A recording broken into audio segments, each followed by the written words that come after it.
गुंतवणूक सल्लागार निखिल नाईक. नाईक सर, स्वागत आहे तुमचं. धन्यवाद. सर्वात सुरुवातीला मला तुम्हाला असा प्रश्न विचारायचा आहे की शेअर बाजारात जेव्हा सर्वसामान्य माणूस एंटर होतो तेव्हा साहजिकच फायद्याचाच एम त्याच्या डोळ्यासमोर असतं. मात्र काही वेळा हे काही काळाने फायदे मिळत असतात, तर ते फायदे लवकर मिळण्याच्या दृष्टीने सर्वसामान्य माणसांनी इकडे एंटर होताना नेमकं काय केलं पाहिजे, कोणत्या गोष्टी लक्षात ठेवल्या पाहिजे? जर आपण अश्विन बघितलं ओव्हरऑल की शेअर बाजारामध्ये गुंतवणूक करताना बऱ्याचशा गोष्टी असतात की एक असतं की ओव्हरऑल इकॉनॉमिक आउटलुक कसा आहे तो बघितला पाहिजे. ॲट द सेम टाइम ती कंपनी कशी आहे, त्या कंपनीची बॅलन्स शीट कशी आहे, त्याचे प्रॉफिट्स कसे आहेत हे देखील बघितलं पाहिजे. मात्र जे आज आपण डिस्कस करणार आहोत ते ब्रॉडली आपण एक्सटर्नल फॅक्टर्स जे बाह्य घटक आहेत जे आपल्या सामान्य व्यक्ती गुंतवणूकदाराला देखील दिसू शकतात ते आपण त्याचा विचार करणार आहोत आणि त्यामध्ये मग तुम्हाला कंपनीचा थोडाफार अभ्यास करणं तर देखील आवश्यक आहे. सो दोन्ही गोष्टी एकत्र जातात. तुमचा बाह्य घटक आणि अंतर्गत घटक जे कंपनीचे असतात ह्या दोन्ही गोष्टींचा मेळ साधून थोडा अभ्यास करणं आवश्यक आहे गुंतवणूकदाराला. निश्चितच. आणि आता आपण सुरुवात करूया. नेमके काय हे 10 मुद्दे आहेत फायदेशीर गुंतवणुकीचे 10 सोपान नेमके काय आहेत आपण ग्राफिक्सच्या माध्यमातून पाहणार आहोत. पहिला मुद्दा हा नेमका काय आहे? मोठ्या कंपन्यांचे पब्लिक इश्यू. गेल्या काही वर्षात आलेल्या मोठ्या आयपीओमुळे शेअर बाजारात खळबळ उडाली आहे. गेल्या आयपीओच्या वेळी मोठ्या प्रमाणात बाजार पडले होते. येत्या काळात ओएनजीसी सारख्या मोठ्या कंपन्या एफपीओच्या तयारीत आहेत.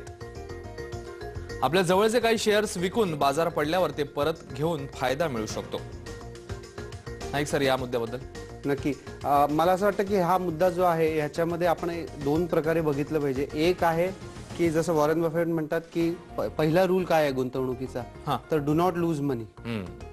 आणि दुसरा रूल काय, तर do not forget rule number 1. तर तसंच आहे की जेव्हा मोठे आयपीओ येतात तेव्हा आपण बघितलेलं आहे की शेअर बाजार त्याला मोठा आयपीओ कधीही येऊ शकतो की जेव्हा गुंतवणूकदाराचे एक्सपेक्टेशन्स, गुंतवणूकदार खूप एक्साइट झालेले असतात आणि त्यांना सगळ्यांना पैसे, म्हणजे आम्ही त्याला म्हणतो की ग्रीडचं लास्ट सायकल असतं की जेव्हा सगळेजण पैसे टाकण्यासाठी तयारीत असतात तेव्हा मोठा आयपीओ होतो. 2 लाख करोडचा आयपीओ येताना आपल्याला बघितलेलं आहे.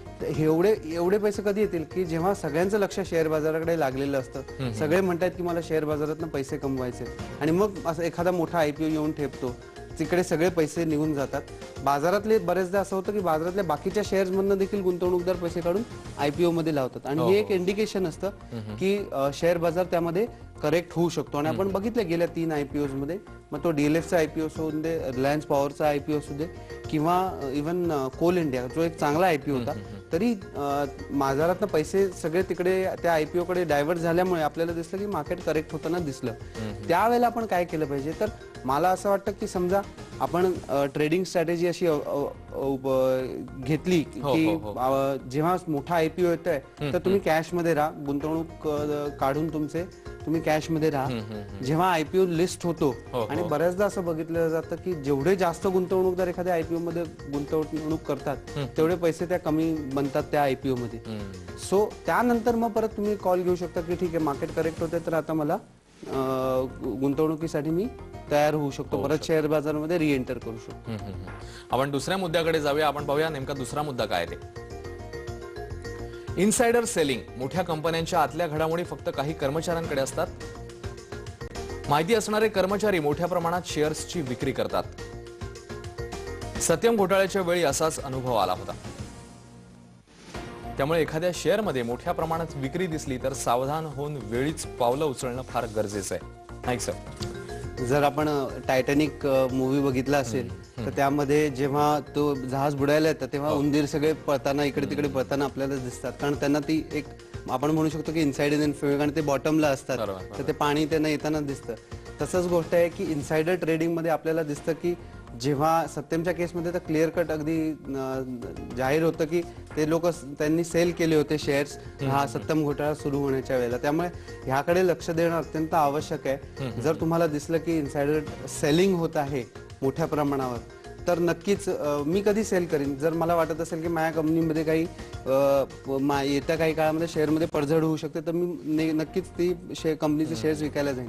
त्यामुळे इनसाइडर जर सेल करत असतील, विकत असतील शेअर्स तर नक्कीच एक सिग्नल आहे की तुम्ही त्या शेअर्स मधनं निघून जायला पाहिजे.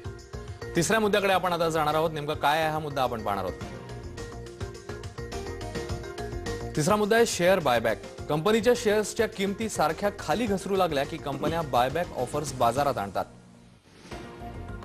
अशा कंपन्यांच्या शेअर किमतीकडे कायम लक्ष ठेवणं गुंतवणूकदारांसाठी फायदेशीर असतं. शेअरची बाजारातली किंमत आणि बायबॅकची किंमत यात मोठा फरक असल्यास फायदा घेता येतो.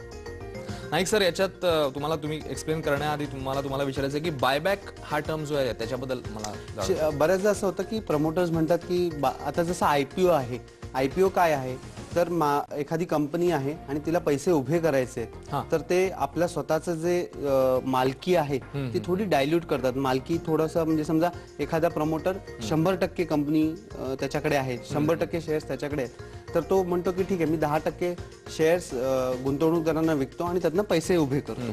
At the same time buyback उलट होतं की तो म्हणतो की ठीक आहे, माझे जे शेअर्स गुंतवणूकदारांकडे आहेत ते मी परत घेतो, त्यामुळे जेणेकरून माझी मालकी आहे या शेअर्सवरती ती माझी कंपनीमधली मालकी वाढेल. सो ह्या केसमध्ये कधी बायबॅक मी कधी करू शकतो? दोन गोष्टी आहेत. जसं आपण म्हणतो नेहमी आयपीओ मध्ये की आयपीओ कधी कंपनी आणते की त्यांना वाटतं की गुंतवणूकदार मला जास्त पैसे देतील.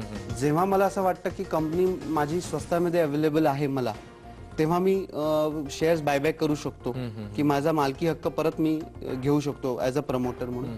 दुसरं, समजा मला असं असेल की मला शेअर्स हे घेऊन कंपनी विकायची असेल किंवा दुसऱ्या कोणाला तो स्टेक सेल करायचा असेल, मोठ्या कंपनीला एखाद्या किंवा फॉरेन पार्टनरला, तर मी बायबॅकची ऑफर देऊ शकतो.